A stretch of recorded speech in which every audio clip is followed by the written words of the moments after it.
On her last Traffic Follows report, a viewer told us she had seen several near misses at the intersection of Britton Road and Interstate 35. She said motorists were missing the stop sign on the westbound lane of Britton because it was not on the right side of the road where you would normally look for it. It was on the left side, in the left turn lane.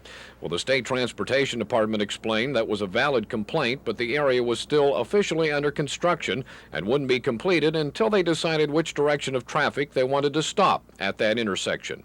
Well, after that report, another viewer called and said, go a mile north of there to the intersection of Hefner Road and Interstate 35. Unlike the Britton intersection, Hefner Road did have a stop sign on the right side as well as the left side on the westbound lane. But the viewer said beware traveling east on Hefner because the stop sign under the I-35 overpass is hidden behind a highway directions sign. The viewer was right. It was difficult to see until you were right on top of it. However, there again, there is a stop sign in the left turn lane. Again, somewhat confusing.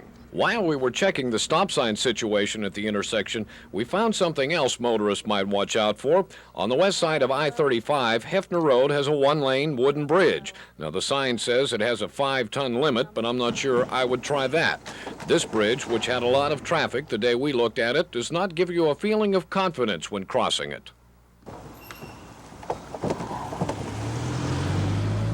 Several of the boards are broken and the entire bridge sags in the middle, including the metal guardrails on the sides. Who can predict how long this bridge will last, with many cars using it as access to and from Interstate 35?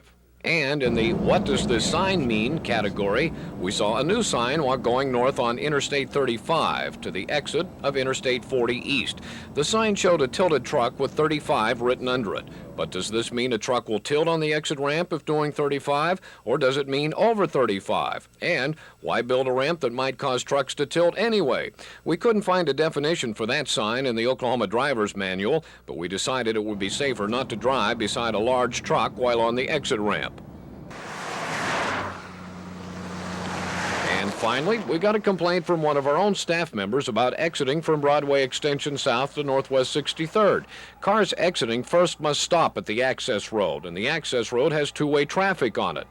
The angle of the exit ramp makes it difficult to see cars coming south on the access road. It requires a rubber neck to look back in that direction, and in many cases, parts of your own car block your vision. That becomes frustrating because while you're trying to see cars coming on the access road, during heavy traffic period, cars behind you start getting backed up to the Broadway extension. If you see a traffic situation that you feel others should know about, call In Your Corner at 478-2291. I'm Brad Edwards, In Your Corner.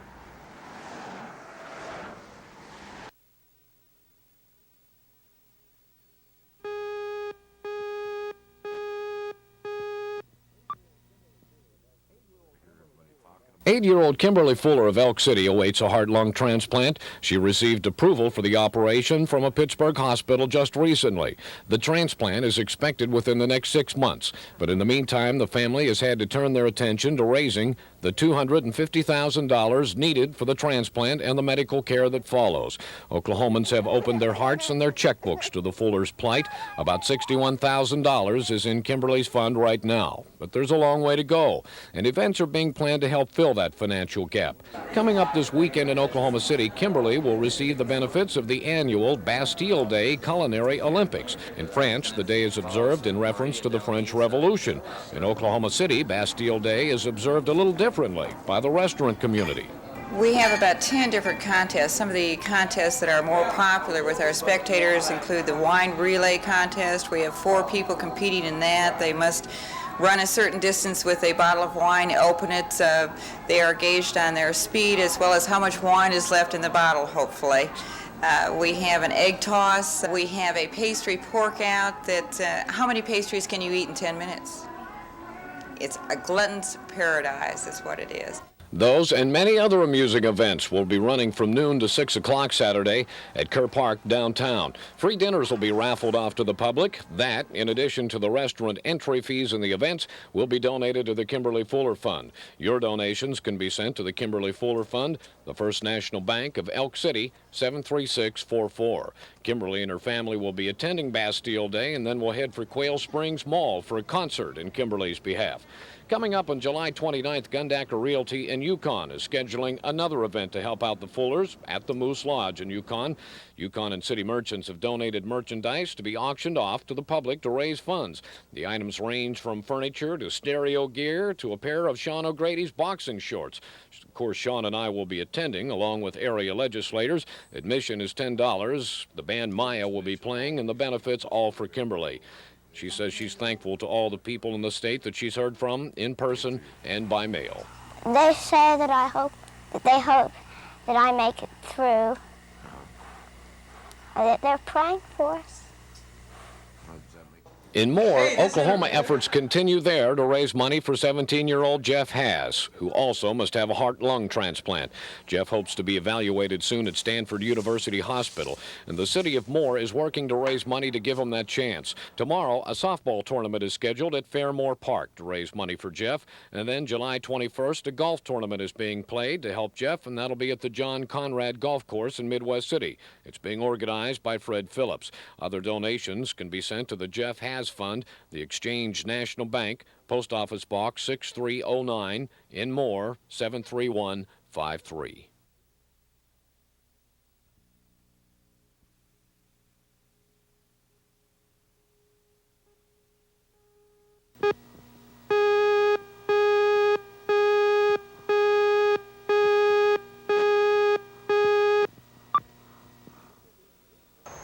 Remember these dismal scenes at state employment offices just a little over a year ago? The end of the oil boom and the end of jobs for many Oklahomans who stood in line seeking work, often in the rain. Well, we wrap around the building and down a ways. We get up there. You got any prospects? Not really, no. Right now, like I said, if it wasn't for my wife working, I'd have to turn to crime. Because there's just no way of making it. That's the way it was last year, but that's not the way it is this year. Many of those displaced in the oil bust have been replaced in other job areas, and Oklahoma's unemployment rate is lower once again, thank goodness. Still, there are some job categories that are hard to find and hard to fill. The professional and high-skilled job areas. Those trying to find or fill such positions often overlook state employment offices. They have a service that might just fill the bill. It's a computerized national job bank. That you want to do. They're primarily in your technical, professional, and hard-to-find skills.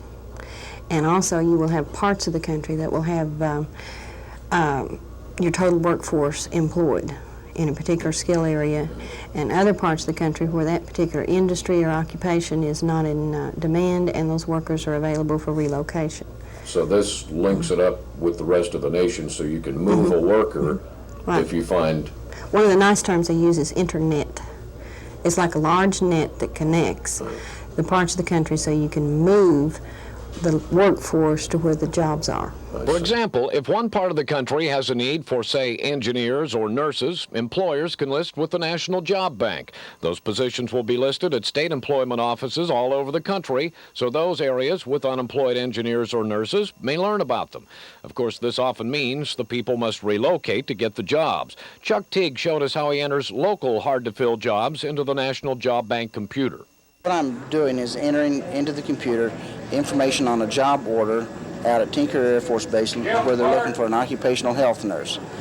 Because they have had no luck in the federal government finding someone to fill this job in the 5-state area surrounding Oklahoma, we're going to put this out on the National Job Bank to see if we can find the person to fill this job.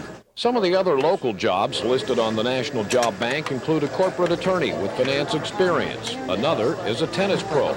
Anyone can look into the National Job Bank at state employment offices. The Midwest City office is the only one that doesn't require you to register first. At their Job Information Center, the jobs are listed on microfilm. Many of the listings are in the areas of education, engineering, and high-tech technicians.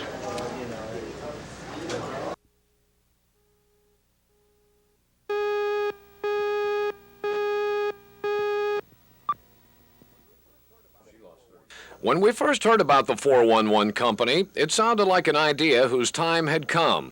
The phone company was charging for directory assistance, but the 411 company was free. Businesses paid to have their number listed with 411, but there was no charge to customers who called to get a business's phone number. Like I say, it sounded like a good idea. But Vera Lawrence was one of those who told In Your Corner it didn't work for her. She runs an air conditioning repair service and paid $240 to have her number listed with the 411 company. But you thought you were getting 24-hour service. Tell me about that. Yes, I did. And then I found out about a month later that they were only open from 8 a.m. to 8 p.m. Now, what led you to believe that there was 24-hour service? Well, Did the salesman tell you that, or was it in their pamphlet?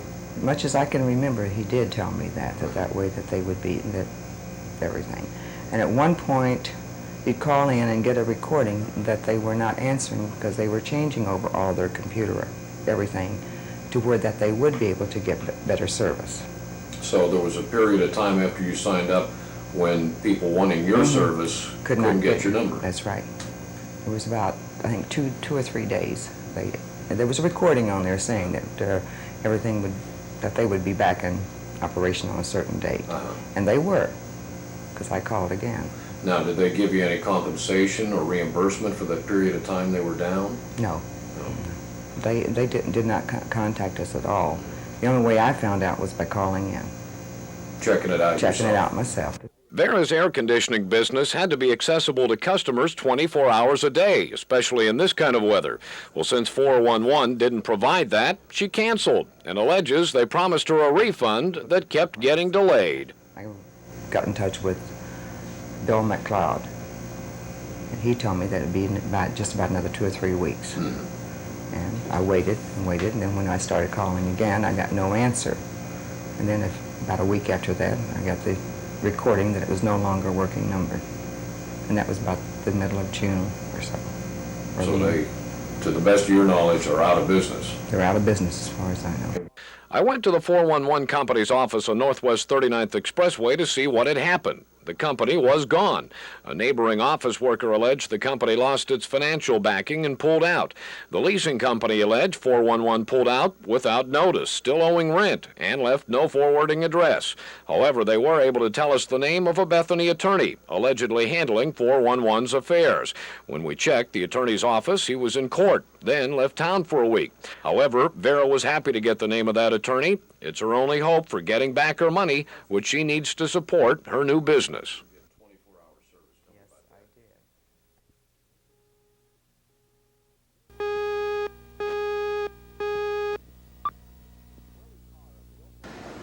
Willie Carr of the Oklahoma Pediatric Cancer Association called In Your Corner about the problem, so we went to visit the Children's Hematology Oncology Clinic. Many parents from all over Oklahoma and some from surrounding states bring their children here for treatment of leukemia, cancer. It's an unpleasant trip for the children, perhaps traveling all day, once a week or more, to take the chemotherapy treatments, which are often painful and often makes them sick. But it's a necessary trip. And what helps get the children through the visit is a little diversion, a new toy, watching a movie on TV, and at one time playing video games. But that's out now because someone stole the small color television that went with the video game. We have an infusion room, and the children get chemotherapy sometimes which takes all day long, at least several hours, or they get blood products, which again takes a full day. And television got sort of old after a while, and we saw an amazing difference in the children when they were able to play the games, and they didn't seem to get as bored sitting back getting their medications. They didn't seem to get as sick. We felt like that they tolerated their medicine better because they were able to have the game to play with. Barbara said the game, as well as the TV, were donated by families whose children had leukemia, so they mean something special to this clinic. But the game also means something special to the children who are treated here every day. Are they fun? Yes. What do you like about them? I just like to play them. Does it help you pass the time while you're here? Kinda. What are your favorite games? Pitfall and Donkey Kong Jr. What's she being treated for? Leukemia. I see. And how long have you been coming here? Over a year. Over a year? Day after Easter a year ago. What about these Atari games? Does that help the kids keep busy? Yeah, I thought they was great. There's lots of them played them. And Melanie was a little young. She liked to play with the stick, but that's about all she could do. But there was lots of them played it when it's here. what about the parents? Maybe they spend a Every little now time. and then. So if you have a 12-inch or larger portable color television that you'd like to give to these children, give us a call at In Your Corner at 478-2291.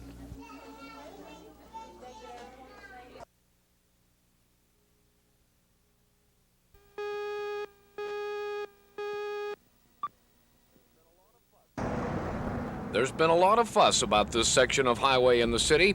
You probably recognize it. You may even recognize the officer standing out there. It's the section of I-44 where everything happens, but probably shouldn't. I-44 turns south, or you can branch off west to the Northwest 39th Expressway into Bethany. Also, an access road connects May Avenue to I-44 here, and that's where the big problem comes from. And now, big money is coming from it as well, because many motorists coming from May Avenue try to cross 3 lanes of traffic in a very short stretch of road so they can go south on I-44, which of course is one of our few major north-south expressways in the city. Of course, that's the way this intersection was designed, but it became so hazardous that highway officials called a halt to it. May Avenue motorists can now enter to get on Northwest 39th Expressway to Bethany, but they can't make that life-endangering crossover to I-44 south anymore. The problem is we're having people cut in front of other cars, causing vehicles to lock their brakes, swerve, near misses, accidents, and it's a real problem. There's plenty of cars doing this, enough that it keeps both the Oklahoma City Police Department and the Highway Patrol, the troopers we have in this area, busy taking care of these people that are violating this law. The penalty, of course, is a $52 traffic fine for violation. Now, why would people risk crossing over to I-44 from the May Avenue access road? Well, perhaps because at one time that crossover was permitted. Also, May Avenue is a busy north-south highway, and the access to I-44 is conveniently close. The next closest access to I-44 from May Avenue means driving further south to Northwest 36th, or even further to Northwest 23rd, then crawling through traffic several blocks until you reach I-44. But it is safer. So because of a dangerously designed intersection, the taxpayers have to pay for the man-hours of both city police and highway patrol to stand out there and stop violators. And they'll have to pay for new speed bumps to be installed to remind motorists. And if they forget about the change or violate it, they also have to pay that $52 fine. Traffic engineers must be fond of having traffic cross over several lanes to make an exit. We found another such stretch of road. When traveling south on I-35 and taking the Eastern Avenue exit, if you want to turn left to go south on Eastern, you must cross over traffic exiting from Reno. After you cross 2 or 3 lanes, you can then get in the left turn lane for Eastern. Although we did it during a low traffic period, we could tell by the angled skid marks on the road there had been a few close calls here as well. And a few weeks ago, a viewer complained that motorists were whizzing through the intersection of Britton Road traveling west towards the I-35 overpass because the stop sign was on the left and not on the right as usual. That's been corrected now. There are now stop signs on both sides.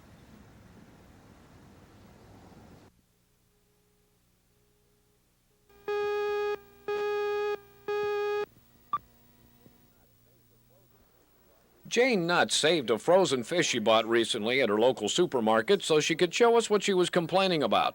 This orange roughy fish had 5 different pricing labels on it. One here I'm not sure about, and this one, 2, 3, 3, 4, 5. And these were all on top of each other. Yes, sir. Now, she learned that the number on the bottom of each label was the date the item was stocked on the shelf, or in this case, the freezer. The first label on the bottom had the date 12, the next had 15, then 22, then 30, and the last on top had 14 on it.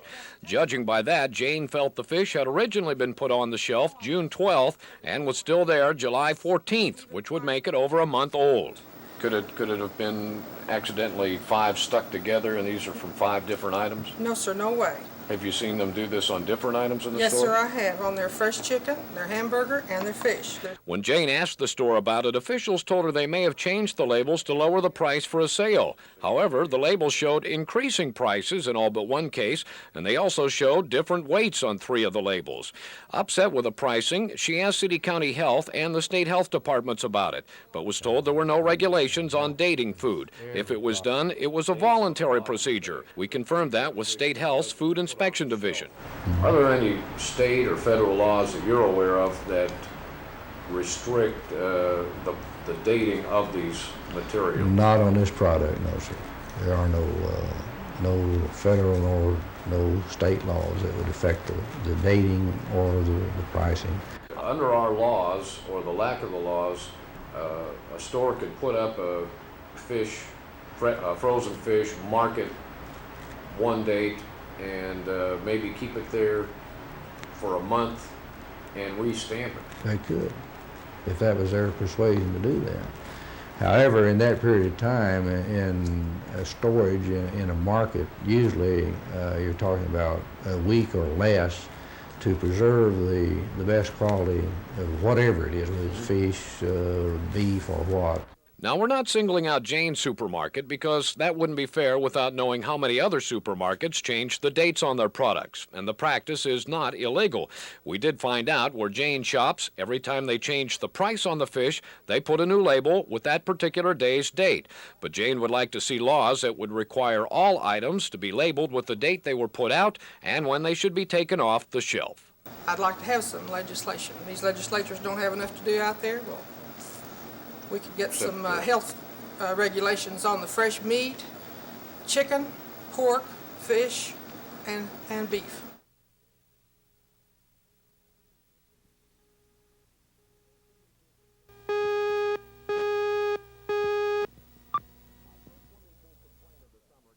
Our first swimming pool complaint of the summer came from Mr. and Mrs. Charles Hunt of Choctaw.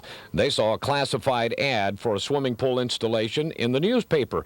Well, the price was right, better than others they checked, so they signed up to have a pool installed by a company named Blue Water. They paid 30% down June 10th and another 30% when the hole was dug June 18th.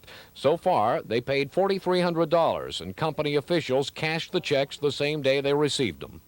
That's the last that I have seen of Jim Eggert or Ron Bevins. And that was June? The 18th. And they haven't been back? They have not been back on my property since. Okay. Mrs. Hunt says when she's able to get in touch with Jim Eggert or Ron Bevins, they tell her they're having trouble with another pool, and that's why they haven't been out to finish hers. But she alleges there was trouble from the start. She alleges when Eggert signed her contract, he used the name Otha Perkins, and one of her checks was endorsed by Otha Perkins. But this is Otha Perkins, and he claims he did not sign her contract or her check. He alleges he was just hired to install her pool by Eggert and Bevins. But he hasn't installed the Hunts pool because Eggert and Bevins of Blue Water have not paid him, even after the Hunts paid them. Perkins said he came out to see what he could do to help get a pool for the Hunts. I install for anybody that's got the money to pay, have it put in, I put them in. I don't sell pools or none of that stuff. I have nothing to do with it. Who does pay you? Does the contractor or does the companies. family? No, the pool companies. Has Eggert been paying you? They always pay me right on time. See, they pay me before I start. Well, then you've been paid to finish this one. Not this one. Not this one. You haven't been paid to finish this one. So, what happened to the Hunt family's money? Well, while we were there, Barbara of Blue Water Pools called Mr. and Mrs. Hunt. I listened in as she told the Hunts that Eggert and Bevins split up the company. Now, she alleged that Bevins took the Hunts' money so they couldn't pick up their pool and deliver it without receiving another check. However, when I talked to Ron Bevins, he alleged that Eggert took the Hunts' money and that Eggert was now selling pools on his own under the name of Coral Sea Pools and was using the alias name Rodney Boycell. Well, I contacted Eggert's home to ask him about this, but he has not returned my calls. Incidentally, we talked with Perkins July 20th at the Hunt's home. He said he felt he could get Eggert to finish up their pool the following Wednesday, but as of today, no one has come back. We get the same story from other viewers. The Devlin family in Stillwater paid $6,000 down early in May to Blue Water. The hole was dug, but the pool never installed. The Devlins had to hire someone else to finish it at great expense. The Alstead family in Ponca City alleges they bought a pool from Eggert and Bevitz when they used the company name Swim Time. They paid $6,900 down in February. The hole was dug. No one has been back. They have initiated a lawsuit.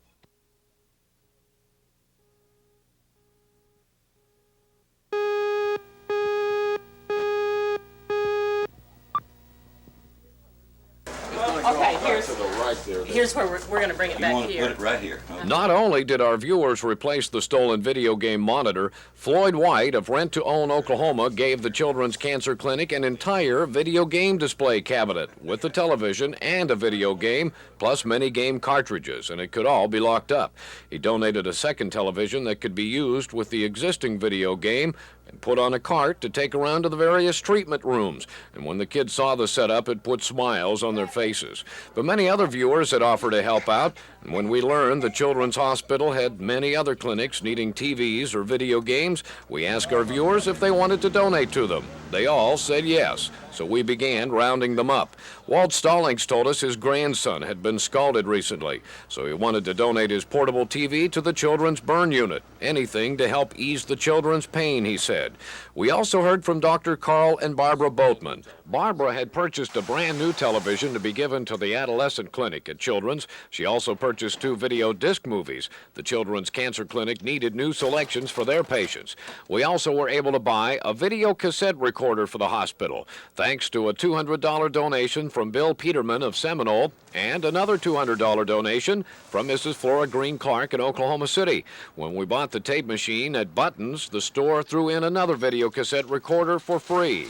Next, we went to Standard Builder Supply. The company had called and wanted to donate televisions to a children's hospital clinic. They purchased 2 brand new color portable TVs. And another television was donated by the Independent Automobile Dealers Association Ladies Auxiliary.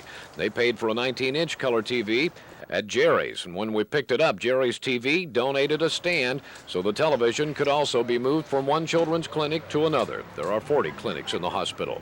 We took all this gear and headed for the hospital, along with an extra Atari video game donated by 14-year-old Sean Staggs of Oklahoma City, and a load of game cartridges and control units sent in to us from Phil Todd Bail Bonds in El Reno. Officials and guards at Children's Hospital helped unload this video bonanza, and we began distributing them. First to the Children's Blood Dialysis Unit, where kids spend many hours a week having transfusions. A video cassette recorder will allow them to watch some movies during their time there.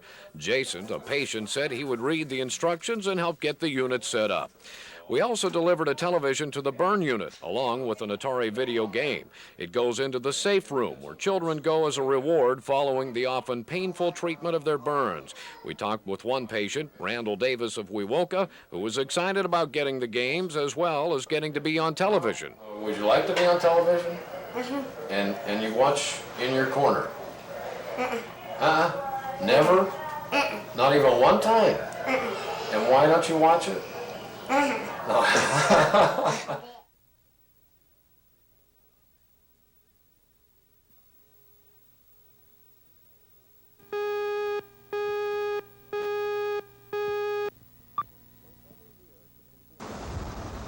For several years, the people of this grain town north of Guthrie have fought to get a proper railroad crossing on their main street. The problem is the grain elevators block the vision of traffic, and often parked railroad cars make it even more difficult to see. And that worries them because their children pass across those tracks to a football field and rodeo stadiums, and school buses cross the tracks as well. There is already blood on the tracks. The 21-year-old son of Mr. and Mrs. Bill Rouse died there in 1979. I had a son killed. What kind of accident? How did it happen? Does anybody know? My son was coming east here in a little Datsun pickup. And supposedly about 5 o'clock in the evening, he was going west here and hit on the track right here, and his pickup wound up right over there. The people alleged the Santa Fe Railroad would make no improvements. They asked the state government to do something about the crossing. That led to a warning sign and markings on the pavement eventually, but it did not prevent further collisions and further deaths at the crossing. And then the Rouses talked to Governor and I personally, and then he asked him to reevaluate it. They sent out a diagnostic team, and they said it wasn't well marked, so they put up the crossbucks and the paint and the railroad crossing sign saying, you know, that this was supposed to be better protected then. What do you think? It's not. Following our visit to Marshall, we talked with Hal Hoffner of the State Department of Transportation. He said formerly Marshall was too low on their priority list. He said they had reviewed the problem now, and because of increased traffic, Marshall's crossing had moved up on the priority list, and that Marshall would get cross arms across those tracks. But almost a year later, Marshall is still getting promises and no action. We talked with State Representative Frank Davis about that. They say that each crossing is different and they have to special order the signals and the guards for each crossing, and it takes 6 months to get them from the firm that manufactures them. Davis says the Santa Fe Railroad won't get started installing the cross guards now until January of 1985. He's disappointed, as are his constituents who fear another accident, especially with school starting soon. He's hoping the Transportation Department can do something to speed it up. Well, I think they can have some influence with the railroad, and I intend to ask the State Department of Transportation to do all that it can to see that we do get something done about this before school starts, or at least before January 1st, 1985. Now, Davis says he arranged to have Santa Fe pay the 10% of the construction costs that would normally have been paid by the town of Marshall. That's to their credit, he says, but he's still disappointed in the lack of progress, and so is Margaret Oles. Last October, she lost her daughter, son-in-law, and one-year-old granddaughter in an accident at that crossing. Every time any of the commissioners or Santa Fe Railroad people, anybody they sit down at the table, look across the table, look at their children and their grandchildren, and just ask, is the few dollars it takes to put that sign up, if their life is worth that?